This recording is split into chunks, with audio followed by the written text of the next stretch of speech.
This is your guide to book publishing. Everything you want to know but didn't know what to ask with your host, Dr. Judith Briles, on the Rockstar Radio Network. On the show today, you'll find out where book publishing is going and how to take advantage of it. How to identify and avoid publishing predators. What opportunities are emerging as the book trade evolves in new forms. How to avoid losing money, and much, much more. Join us now as a variety of publishing pros will deliver insights and strategies to take the author to the next level of publishing. It's your guide to book publishing. Everything you want to know but didn't know what to ask. Brought to you by Author You and the Book Shepherd on the Rockstar Radio Network. And now, here's your host, Dr. Judith Briles.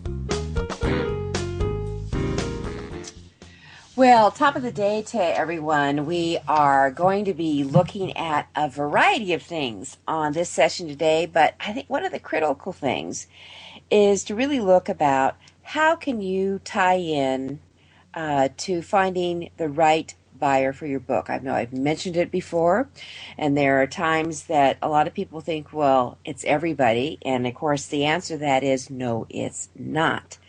So how do you get by some of the belief that some people think that my book fits all, because it doesn't? How do you get back by the arena or embrace and be able to use in how can you niche your book or get to a specific sales spot? How can you really start selling these books by the truckload, whether it's to Amazon or to a specific industry or to a specific group, a culture? Anything those areas. Well, that's what we're going to be talking about today. And with me will be Brian Jud, who has been really doing special book sales for a gazillion years and showing authors how to strategize, how to penetrate a market, how to find the perfect book buyer that will get you into bestseller status, but New York may not have ever heard of you, because this is the way that today's book seller, and I'm talking about the author who is usually the independent publisher as well, really does do the deep dive and penetrate. We have, Brian and I will talk about one author we personally know and have worked with who took her one idea, took it from a pamphlet, broadened it up a little bit to more of a book side, who deep dove into the military and ended up selling 80,000 copies. And that is well beyond what most people who ever embrace the New York Times bestseller list ever sell. And you need to know that. Forget today, the average book seller, book publisher, book producer that comes out of New York, they don't sell more than 4,000 books during the entire lifetime of the book. Well, that's what we're going to talk about today to show you how to go way beyond that universe. With me is Brian Jud. He's written several books. We'll talk about them today. He also has a terrific conference coming up in early November on the East Coast, and we'll get in and talk about that a little bit today. Hi, Brian. How are you? Great, Judith. How are you? I'm excellent today. Oh, so, what's new in the book world? I do have to clarify something in introduction, that I have not been in the business for a gazillion years. It seems like that. We really have been in the business a gazillion years. Yeah, I think back on it, sometimes it feels that way, but I know that was funny. When did you first start working on using some of your strategies? I know I've always loved your book Beyond the Bookstore. Now you haven't, you've got a few more since then. But when did you really start deep diving into there is enormous fruit to be picked in the specialty sales in the niche marketing areas? Actually, it was back in the early 1990s. I wrote a book called Job Search 101, and it was about how to get a job, obviously. And I was trying to sell that through bookstores, and it was in Barnes & Noble and Borders and all those that were still back then. And I had been in the corporate world and got into publishing in 1990 when I was laid off my job and I wrote that book. And I thought you sell books like everybody else does through the bookstores. Then I realized that books get returned, that there are deep distribution discounts, and it's not a great way to make money. So after a year or so, I thought, where else could I sell it? And a key in your introduction, you talked about the importance of defining your target reader, and that's what I did. I thought, who else needs the information about how to get a job? So I thought, well, college students and people who are unemployed, but they didn't have enough money to pay for books. So I went to the library and the state government. So that's how I got started, by redefining how I would reach the people who needed the content of my book, and sold it. The colleges, there are 3,500 four-year colleges, and each of these career development officers bought one. So it was 3,500 books right off the bat, list price, non-returnable. I thought, wow, this is a better way to sell books. Then I went to state governments, and they would purchase books and give them to the unemployed people in their states. Not quite, it wasn't always list price, but a short discount and paid in 30 days and non-returnable. So the more I realized how it could be done with my books, and I started helping others do theirs, and basically built my business that way, from doing it myself and then helping others and then creating the business to do that on a formal basis. And the rest is history. And I have to say, Brian, in the authoring and the publishing business, when someone has survived 20 plus years as a development strategist, that is a gazillion years. Yes, it does seem like it. You're right. All right, so let's get into some of these things that today's author can do. And when you're talking about that, you've got some key steps that every author and publisher, and you know what, it really doesn't matter if you're a self-publisher, an indie publisher, a traditional publisher, a fill-in-the-blank publisher. There really are critical steps, are there not, that you need to go through to really nail this down. So what are some of those? Well, I think you need to begin with your comment before about targeting your buyers and defining your buyers. And, for example, if you don't need to know how old the buyer would be or how much money they make, but if you know that they're in an upper income bracket, or if they're an elderly or later in their age group, then you might target cruise ships, or if they're in a travel. But people who are in a lower demographic and they need content on other information, then you might sell through Walmart. So the idea is to target your buyers, your readers, where they buy and how you reach those people. So that's a major first step. And then once you have these defined, then you organize them into groups, into buying groups. For example, called segments, market segments, and niches. And if you have a children's book, for example, you might think about selling it to Toys R Us, which is a retail store, or maybe daycare centers, or through schools, or through homeschooling, or to children's libraries, or to children's hospitals. So each of these buys for different reasons. It's the same target audience, the same content, but they buy in different ways and for different reasons. So you need to organize these people by the way they buy and their policies or procedures. Do you need a distributor? In many cases, you do not. You can go directly to them. So the more you can learn about the way people buy, where they buy, that those two steps are the critical the first two. And then after that, then it's just a matter of either getting a distributor or doing the selling yourself, and promotion and marketing. So the steps, the foundation, are the defining your target reader and dividing them up in segments.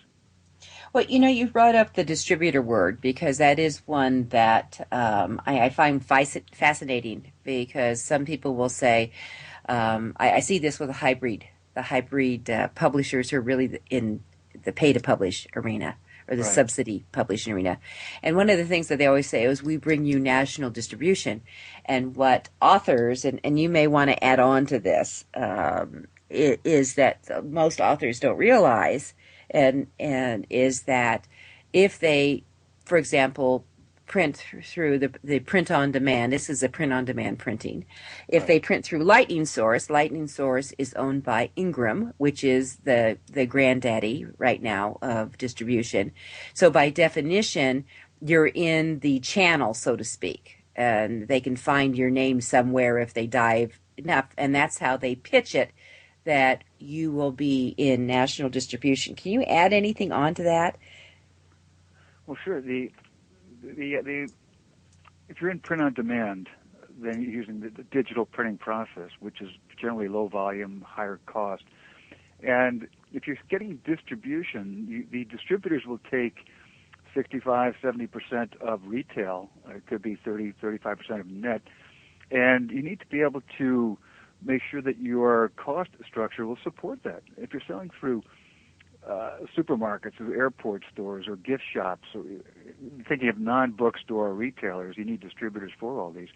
Then you have to consider those fees in your cost structure. In many cases, it's untenable. You cannot make money selling to retail buyers using the print-on-demand format. But if you look at it the other way, in selling to corporate buyers, here you're selling directly to them. They're buying in larger quantities, and there's no distribution discount in effect. So you can, by using digital printing, it's easier to do the customization, and you're buying on shorter discounts, and you can you still may have to, the larger quantities, you still have to have fairly deep discounts, but then your printing cost is lower. So maybe over answering your question, but I think you really need to make sure that your cost structure will support the distribution discounts in retail or the large quantity discounts in the non-retail sector. So it's important to know when to use offset printing, for example, to drive your costs down for that. In many cases, the print-on-demand publishers don't permit that, so you need to be careful how you get published. And it's a challenge. And if you do, yeah, and if you do print on demand, that doesn't mean you also cannot use an offset. You may have, you decide you've got a heck of a huge area, and I have to confess, my very first order I had that be when we transitioned and created for our own company, Mile High Press, that our very first order that came in was for 1,000 books. And I didn't know back then, in the old days, certainly what I do know now, and that the old days, by the way, was 2000, the year 2000. And for me, that came about, and I went to really what would have been really a company that was designed for short run, because I had to get them very, very fast here and a step, and I ended up ordering 2,000, which absolutely should have been on an offset run, crazy, Yeah, that's right. and ended up paying something like $5.50 a book, and which would have been $3. We'll be right back. With me is Brian Jud. We're going to show you how to sell books and make money.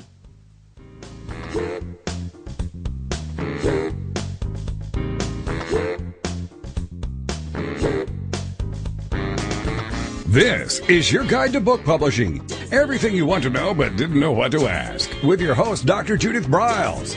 And we'll be right back with more great information right after these on the Rockstar Radio Network.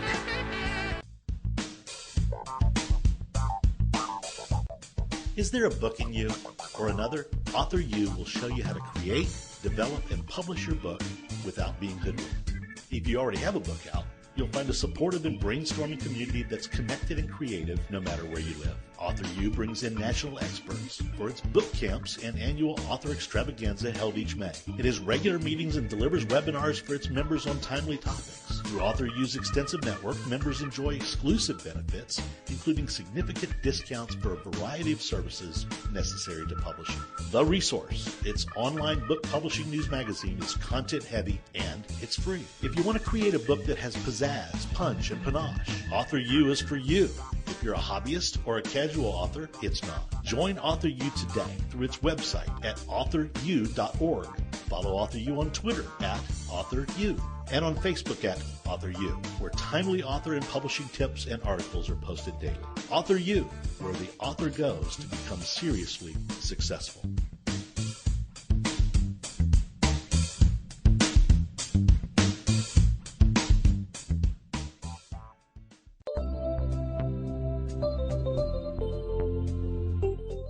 Change the way you publish online. WaveCloud is a new forum for authors to manage all their books' information in one place from start to finish, including pricing and listing summary. To learn more or sign up for email updates, visit wavecloud.com.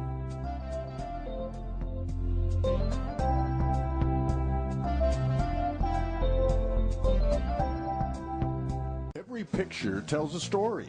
And it's a truism that people do judge a book by its cover. Nick Sellinger and NZ Graphics have been in the business of producing superior graphic cover design and interior layout for self-published authors, independent and traditional publishers for years. He has developed a reputation for excellent work, fast turnarounds, and best of all, affordable pricing. NZ Graphics also produces ebooks and book marketing materials such as posters, sell sheets, postcards, bookmarks, business cards, logos, and more. Books designed for his clients have won multiple book awards, including Best Book Award by U.S. Book News, multiple Evie Awards from the Colorado Independent Publishers Association, Indie Book Awards, the San Francisco Book Festival Award, and Freedom Medal Award from Valley Forge. Visit www.nzgraphics.com or call 303-985-4174 for more details about making your book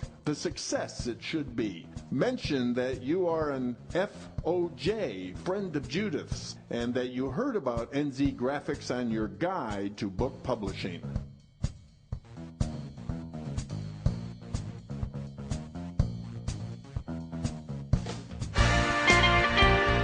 Welcome back to your guide to book publishing.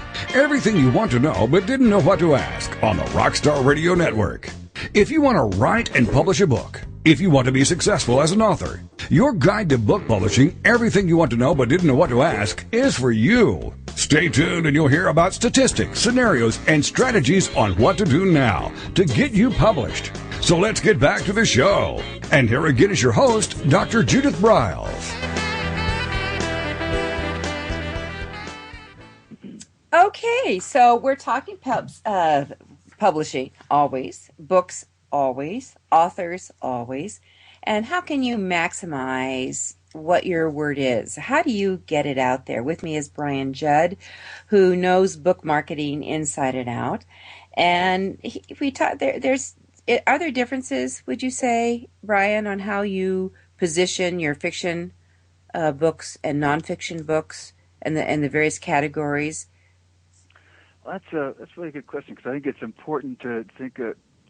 I tell people that they'll make more money if they stop selling their books and think more about the content of the book and how your content can help people. For example, we had one client that had a fiction book, and it was about whitewater adventures in Idaho, and we positioned that as the content that was helpful to the suppliers who made the products that were in the book, marketing it to them. For example, there were kayak manufacturers and canoe manufacturers, tent manufacturers. Coleman was their brand name wasn't used, but they had these products that were used in the book. So we got them to give the book away when people would purchase a tent or a canoe or a kayak. Then they would get a free copy of the book. So again, what it means is that you think about the content, and with nonfiction, it's a lot easier because you have the content that's directed usually to a specific audience.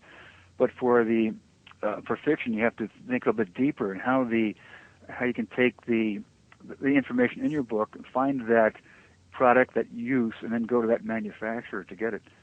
Or you look at it. We took that same book and sold it to bed and breakfast in Idaho, and to the airport stores, and to the national parks, the state parks in Idaho, and they were, because the content was so specific to that state, it was easier. We had one fiction book about the cannon train in the Revolutionary War from Boston to Fort Ticonderoga, and we went to thinking again, not so much about selling the book, but selling the theme and the content. And we went to associations that would create these reenactments of Revolutionary War battles. So people would join their association, or they would attend the reenactment. They got a free copy of the book. Went to the hotels in Fort Ticonderoga and got them to put the books in the rooms. So the people liked the book, then they would just add it to their bill. Went to the parks, the state parks, the national parks in that area along the way.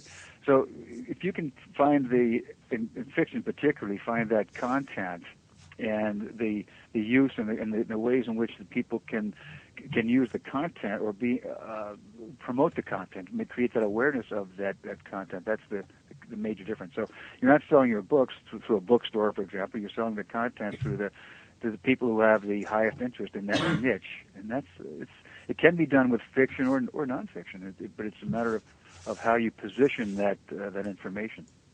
So positioning is everything. It really is very important, Judith. Positioning is everything. Yeah, so, yeah, all right. And a lot of people don't think about that at all. Or they really think that I have a novel about, for example, I have one author right now who is at official print now. She created her arc. She started to get in some decent reviews from Forward Magazine, from Kirkus Reviews. And now she has gone to going back to print.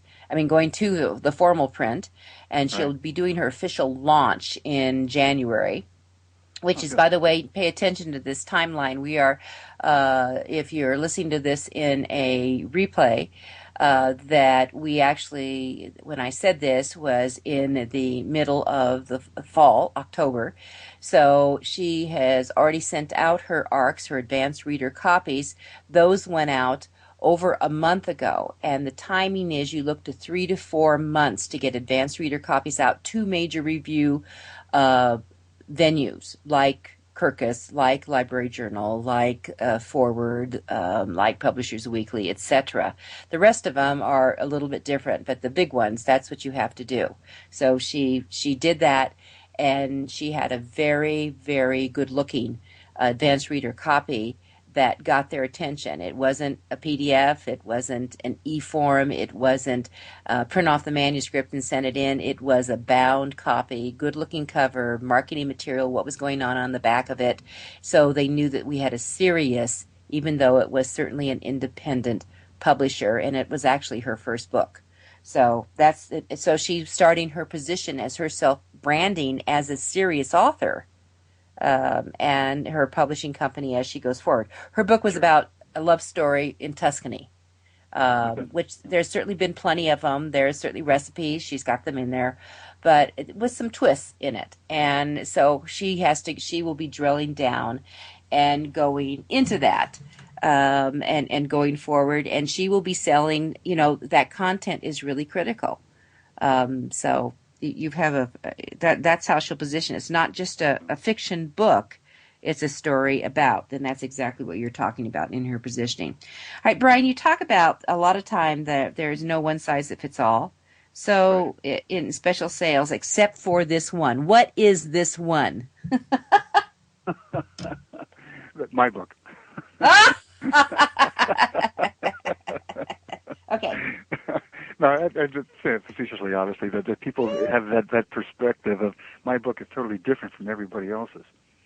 And if you can think about the content, again, how you're selling that, but I guess the point of what I want to make on that is that the form doesn't make any difference, that one size fits all, in the sense that if you can take that content and take that and put it in the form in which other people want it, you got the same information, the same content, so that one size fits everybody the way that they want it. For example, my content, my job search book, I took it to a state government, and they had a lot of workshops, and they loved my book, but the book wouldn't lay flat during workshops, so they wouldn't take it. But I took it to Staples and had them put it in a wire binding, and it would lay flat. So they loved it, and they placed a standing order for 8,000 books a quarter, because I took that same information, but just put it in a different format for them. I went to colleges, and the college students didn't want to buy a $14.95 book about how to get a job. But they needed the information, so I took each chapter out on resume writing and cover letters and interviewing, and made a little booklet out of each topic. So it's one booklet per topic, or one topic per booklet, and sold those to the colleges. And if they bought 10,000 of those, I printed their college name on it. So I printed those by the hundreds of thousands of those, because I took the information and put it in a format that was usable by them. So the concept of the one size fits all is that the information does, but the idea is that you need to put that information in a form in which people want to buy it. And it could be an e-book. It could be a printed book. It might be an audio book. It might be a booklet. It might be a spiral-bound book. So the idea is that it's all different. And then you promote it differently to different people too. The librarians are using their terminology that they talk about their patrons, the people that come to their library. So that's the terminology that you use. And so it's taking your one content and making that adapting it to the variety of end users and the format in which they want it. So, Brian, I'm curious, how much did you sell those repurposed? And the word gets used today is repurposing here. Sure. How did you sell? Much did you sell the mini portions of the segments of your bigger book for? The list price, it was a 32-page booklet, and the list price was $1.45. And my quantity in which I printed those, my cost was 12 cents. So if they bought 1,000 books, 1,000 booklets per title, there were 10 or 8 of them. I guess. So they would buy 8,000 different total books. They could get them at about it's probably 50% off. They might buy them for 65, 70 cents. I forget the exact numbers, Judith. It's been a while. But it was a significant discount, but it was based on the quantity, not on the initial order. Yes. The total quantity ordered. Which is important for everyone to understand that when you are doing this kind of dealing, that you have price points for where they buy, that they get another notch down on lowering their costs. So you had it down low enough that your cost became, if you walked into a venue, you could easily give away 12 cents to every person. If you had a crowd of several hundred people, you could do that, and it makes you look like a hero. Secondly, that the vendor that you're selling to for $1.45 on the upper end, that they could use those also as leads, giveaways, and or they could put a price point on them at $2 and make it so they can move it very quickly. Yeah, that's a good point. If you're giving somebody a gift, if you're giving a book away as a gift, the higher the price, the better.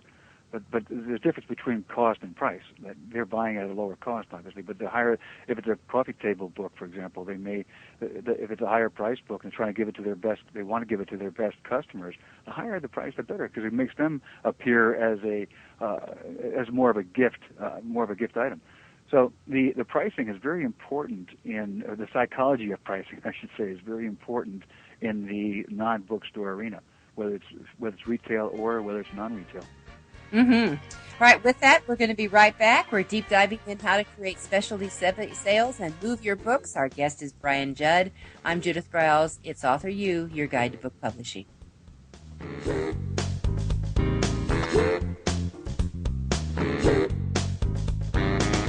This is your guide to book publishing. Everything you want to know but didn't know what to ask. With your host, Dr. Judith Briles.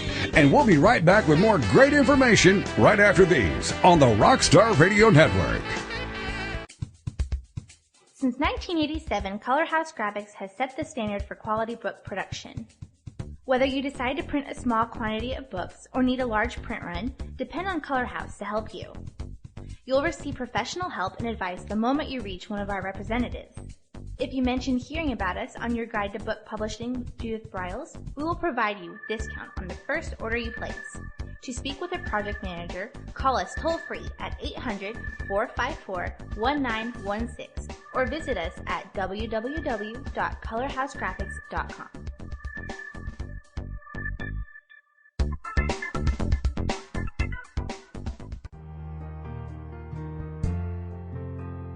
Do you need postcards that make a statement? How about business cards, flyers, brochures, or NCR forms? Tuvets is the solution for all your printing needs. Providing services specially designed for authors, we deliver exceptional quality colored printing. Most important of all, we specialize in reducing your printing costs. No more waiting. No more standing in lines at your local printer. Online proofing. With our pricing tools calculator, you can get instant quotes on all your printing products, as well as shipping rates all over the United States. Just a few clicks of the mouse and you're on the way to discovering how easy and convenient online color printing should be. Contact our friendly, human account representatives. We recognize that you want answers, not voice prompts. Visit our website at www.tu-vets.com or call 1-800 894-8977.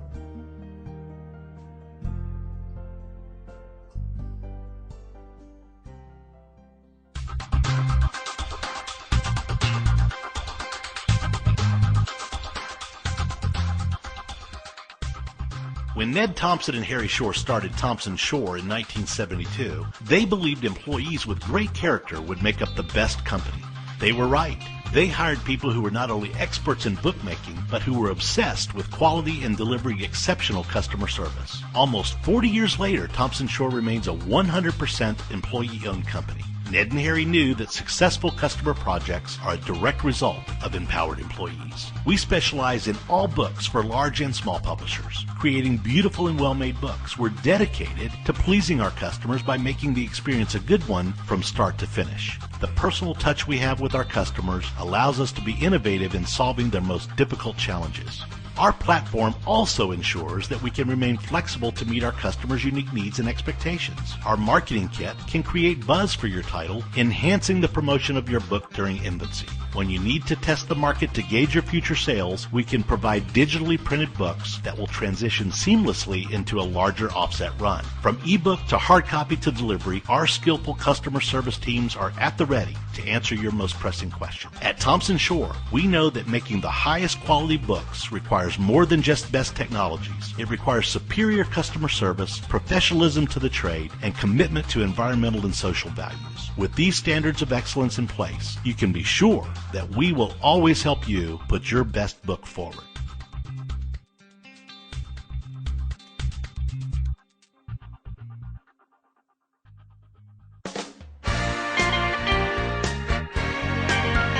Welcome back to your guide to book publishing. Everything you want to know but didn't know what to ask on the Rockstar Radio Network. Coming up, you'll hear more about statistics, scenarios, and strategies on what to do now to get you published. So let's get back to the show. And here again is your host, Dr. Judith Briles. All right, so with me, my guest is Brian Jud. We're talking about specialty sales, niche marketing, how to really maximize, and I'm talking about this is the way to maximize your financial return as an author, where you can really start moving books. And Brian and I have both done it successfully with our own titles. He's also got a conference coming up here that is at the 1st of November. So Brian, tell us about what's happening in Philadelphia. Sure. It's November 8th and 9th. We're having a conference that's really different from every other conference I've ever been to in 20 years. Ours is it's a special sales conference, or concentrating on non-bookstore marketing. So the content, the speakers are all on that topic. And we're having people come in and to talk about selling to retail. Amy Collins will be talking about selling to retail, non-bookstore retailers. And my business partner and I will be talking about selling to corporate buyers. You'll be in there talking about the selling books in the back of the room as a speaker, and also about crowdfunding, which is a major opportunity. Having topics on using LinkedIn. Social networking is important, and even in non-bookstore marketing, but I think LinkedIn is more relevant to these corporate buyers than something like Facebook and Twitter. So we'll concentrate on that. But the idea is that we have a special section on Friday morning. The event starts at 1 o'clock on Friday the 8th, but on Friday morning we have a series of one-on-ones where people can talk about or can meet with buyers and on their particular book. And that's a separate section which actually is sold out at this point. But it's the idea that we're having all the content is based upon how to sell your books in large quantities, non-returnable is our theme. So the speakers are on that topic, and the whole event is on that. We also have one thing that I've noticed when I would go to conferences is that people go there and they the conference is over on Saturday night, but then they get back to work on Monday. They have to start putting out the fires, and they don't really get a chance to implement what they learned. So we're having homework assignments set up for people to keep them into it, and then about 3 months later, we're having an open mic teleseminar, webinar where people can ask questions. I tried doing this, but I got stuck here. How do I get around it? So we'll offer people or give them tips on how to get unstuck or how to try different things, and they're implementing what they learned in this. So we're trying to make it not just an event, but a new awareness of this opportunity to sell books in large quantities, non-returnable, and to do that on we're having a pre-event, we're having the event itself, and then post assistance to help all the attendees implement what they learned. So it's something I think is really different, Judith, and what I've any type of event I've been to in the last 15, 20 years certainly, and it's we're trying to give good value and good information. And I love the idea of the deep dive into specialty sales. I mean, I believe that is so where the market is. Once you know very distinctly how to find your market. Let's start with who your market is. That will be the first step. Sure, that's right. What the real content is, and going to it. And I have to say, I'm really sorry I won't be there at the crack of dawn on the 8th. To be able to participate in those one-on-ones, because I certainly would be hopping around. I will be there. You're not going to cut your cruise short to be there? Well, the cruise is docking. I have to tell our listeners this is one event. I'm coming to. I'm taking a plane, a train, a boat, and a taxi to get out. So I'll be there around noonish. And speaking, and I'll have a booth there talking about certainly things besides Author U and how you can do some things with the Book Shepherd and there. But we're looking forward to it, and we're certainly telling our crowd about it. And you can read what's the website that people can go to, Brian? It's bookapps.org, bookapss.org. Which apps is the former SPAN, but we changed the name of that. So it's bookapps.org is the website for that. And they just go to the events tab, and it describes that. There's information about it right on the homepage, so you can click directly through that. We have our keynote speaker, Samaya Ojakli. She's the Senior Director of Special Markets at Simon & Schuster, too. So she'll be there the entire week, so people can have one-on-one meetings with the Director of Special Sales for Simon & Schuster too. Well, which would be terrific. Yeah, and independent us independents need to understand that the big boys, Simon & Schuster, etc., they are looking for good quality books all the time because they do pick them up, contrary to the belief of others or people try to put, I think, almost scare tactics in. They are always out on the prowl. And they pay attention. And one of the strategies for creating some special areas is that you literally can drive sales to a very local. If you've got, for example, I live in Denver, Colorado. We have a very top bookstore here called the Tattered Cover. If you drive your sales there, you're going to hit their big bestseller list. Or you do events through them. And I know, for example, one of my good friends, is Marilyn Vanderburg. Marilyn used to be Miss America. She came out with a book called Miss America by Day, where she was molested, she was assaulted, fell in the blank by her father, and she finally came out with it when she was in her 40s, what went on in her life. And she was at every event that she went to. She had the book buyer fill out the check for the book to the Tattered Cover. Marilyn went into the Tattered Cover. That's where she rebought her books. They were buying them from her. She rebought them. Certainly her profit margin was significantly reduced because there was a distribution factor here. Sure. But her goal was to be on those bestseller lists. And it was totally legit, no problem with it. And she loved supporting the Tattered Cover, which is, I've done that too. So there are things, there are little strategy tips that you can come up with. You're going to get that and a lot more at Brian's event, November 8th and 9th. It will be in Philadelphia at the Wyndham Hotel. Get information, bookapps, apps.org. APSS.org. Oh, APSS. Yeah, all right. All right, special sales. So we have apss.org. All righty? Bookapps.org.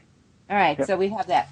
All right, so Brian, let's talk about how do we know the different ways? What kind of ways are there, and how do we tie those in to create a book, turn a book into a must-have promotional item? Got some ideas?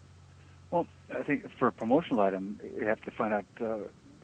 First of all, you have to have something that's different, something that's new, something that is appropriate for the buyer, certainly. And then the idea is that to follow some trends. That, for example, there are trends on health, awareness of health. Now, if you have a book about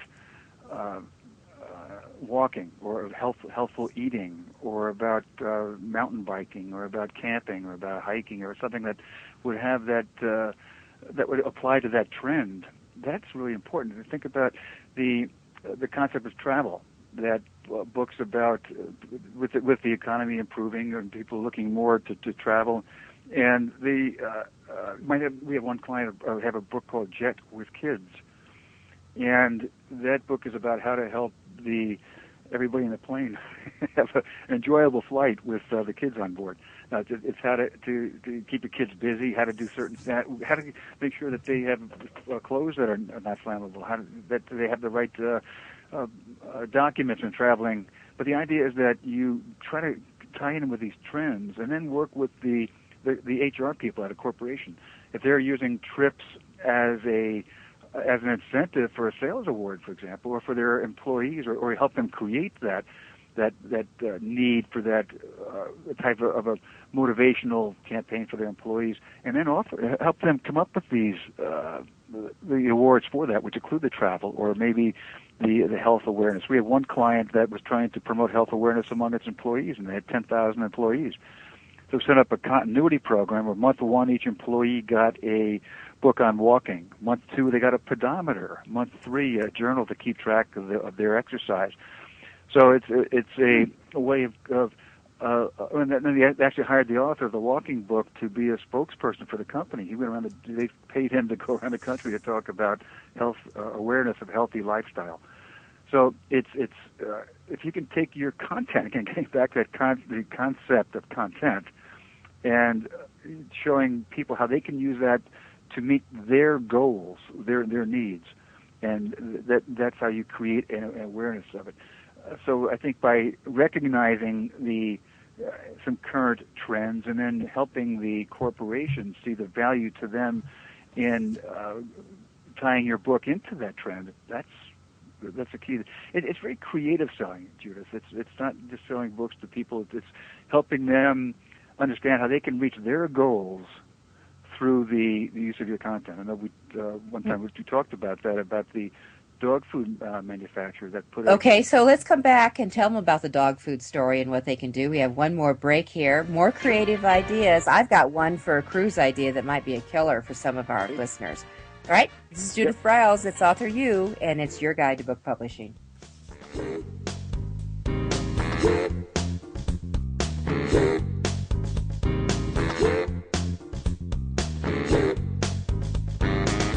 This is your guide to book publishing. Everything you want to know but didn't know what to ask. With your host, Dr. Judith Briles. And we'll be right back with more great information right after these on the Rockstar Radio Network.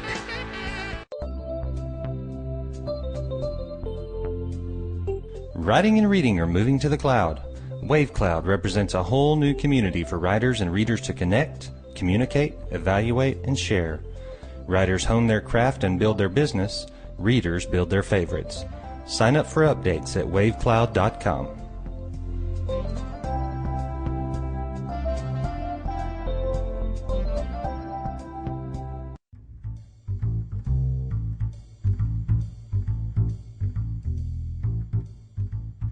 The book shepherding concept is simple. The publishing world is changing, and so must you. You need an experienced shepherd and a guide to partner with you as you create, strategize, develop, publish, and achieve your publishing goals. You can't do it alone without paying the price. You can spend your money creating a book that turns out to be so-so, or you can create a book that looks and feels classy, builds your brand, and is a financial success, a bestseller. It's your choice. You choose. You need the book shepherd. Publishing is riddled with obstacles, sometimes nightmares for the author. You don't need problems. You want solutions. Dr. Judith Briles will shepherd you through the maze and the chaos. At times, she's had to step in and rescue a book that has been sabotaged by a publisher, or by a publishing service provider, or sometimes even the author themselves. Judith Briles is the book shepherd if you want to create a book with no regrets. Give her a call today, 303 303-885-2207. That's 303-885-2207, or email her at judith@briles.com. By the way, Briles is spelled B-R-I-L-E-S. Follow Judith on Twitter at My Book Shepherd and on Facebook at The Book Shepherd.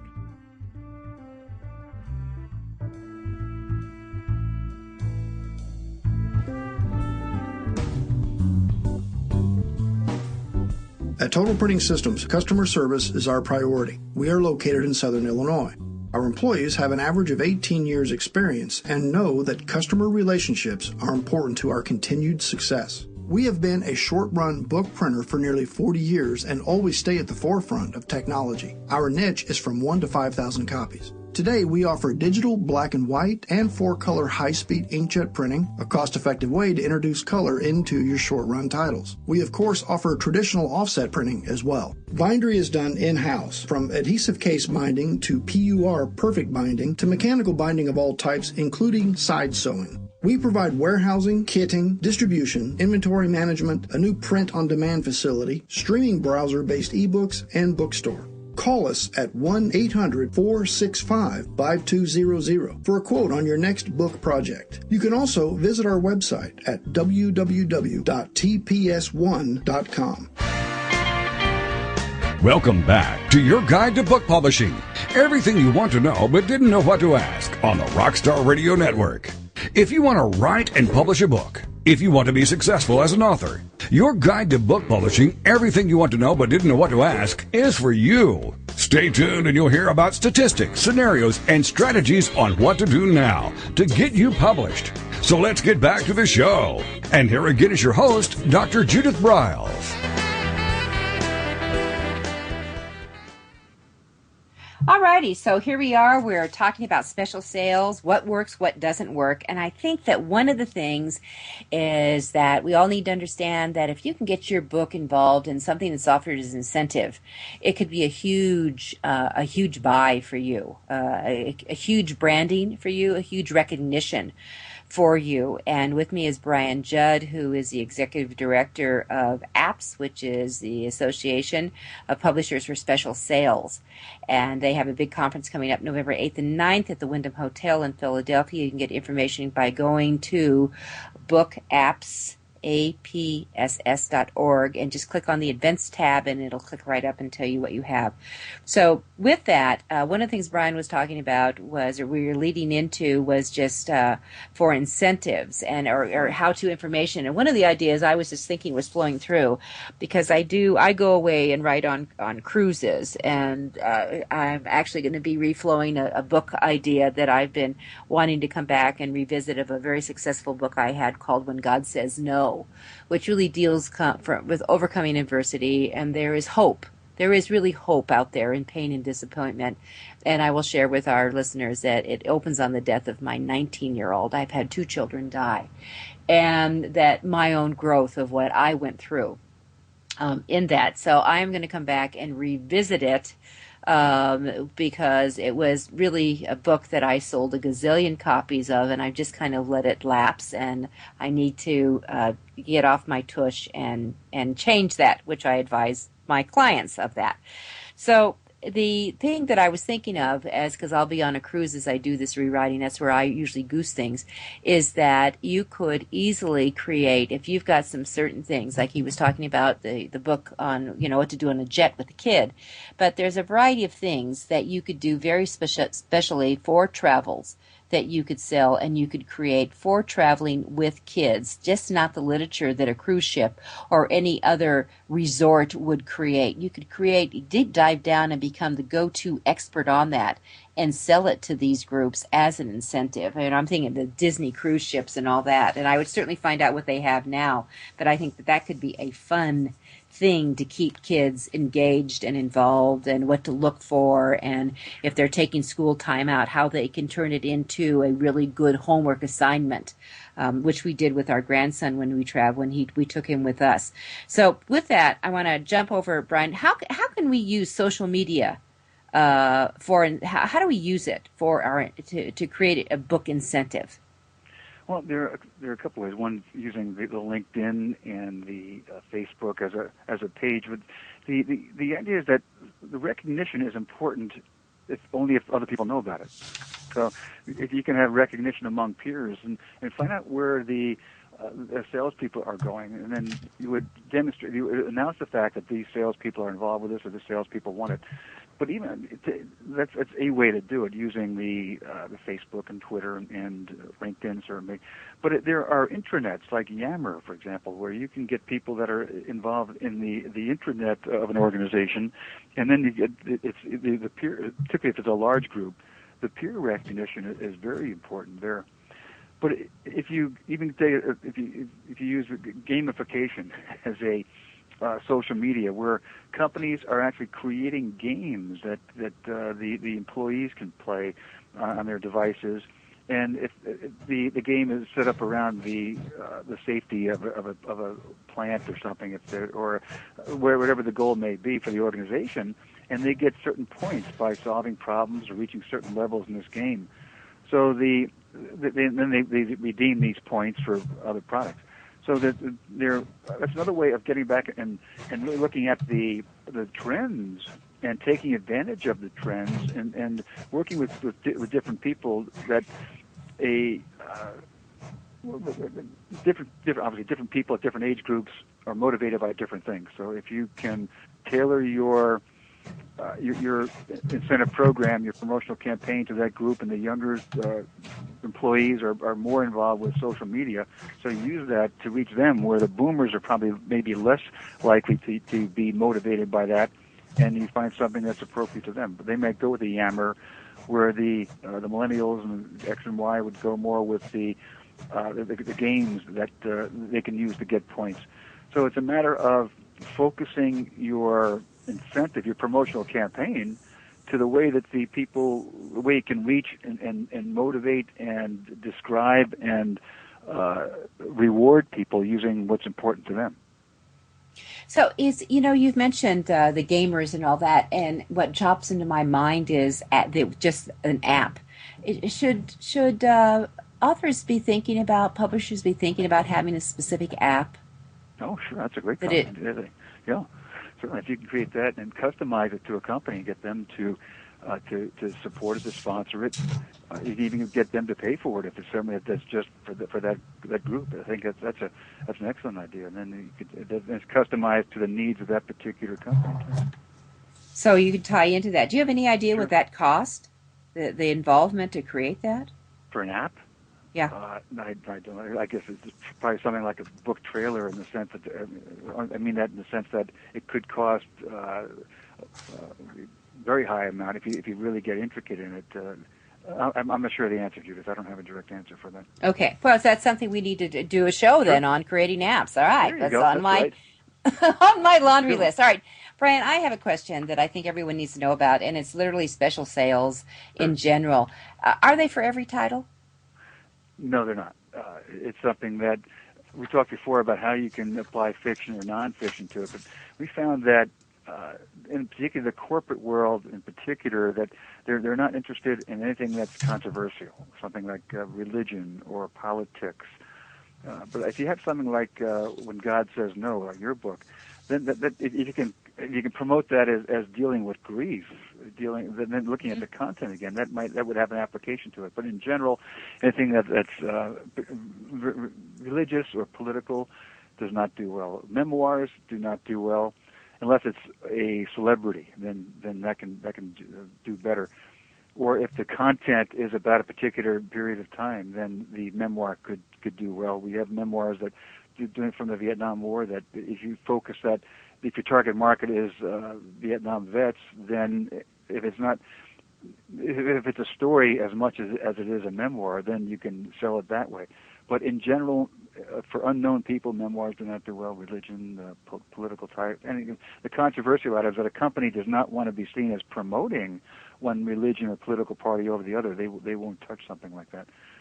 Spiritual titles could do well. It depends on maybe an association of counselors. Like When God Says No could do very well among an association of grief counselors, or the parents groups dealing with the death of a child.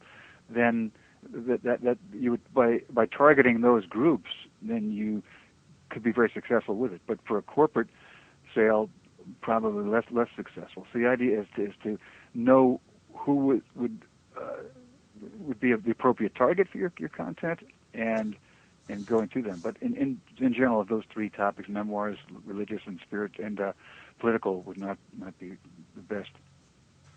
Because you're going to actually eliminate people immediately. Yeah, sure.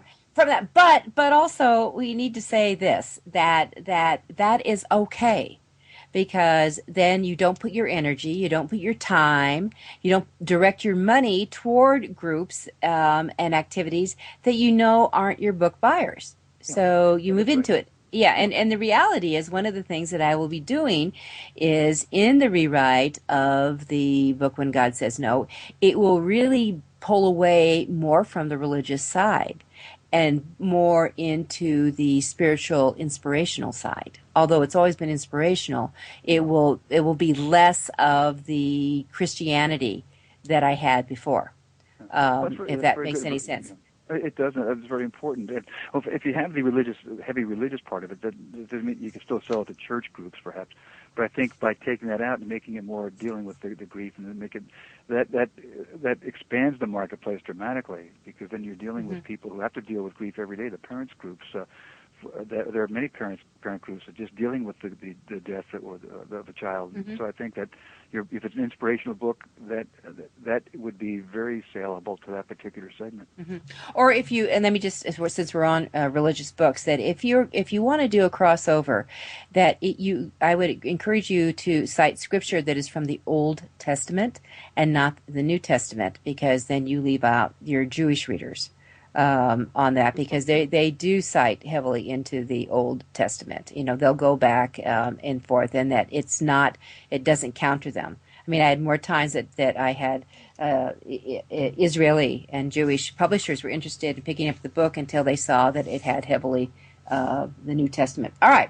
So with that, one other tidbit. We've got about 30 seconds here, Brian. What can we leave them with to make them salivate and move forward with?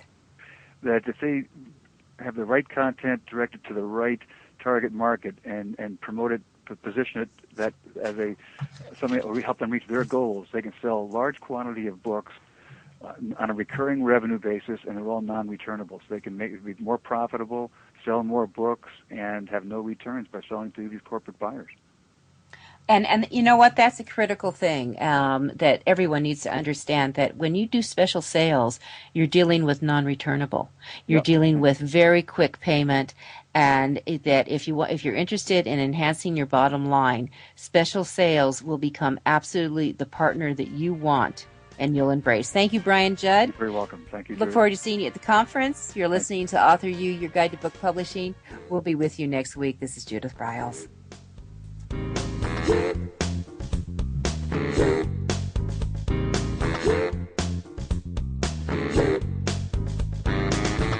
Thank you for being a part of Your Guide to Book Publishing. Everything you want to know but didn't know what to ask. With your host, Dr. Judith Briles.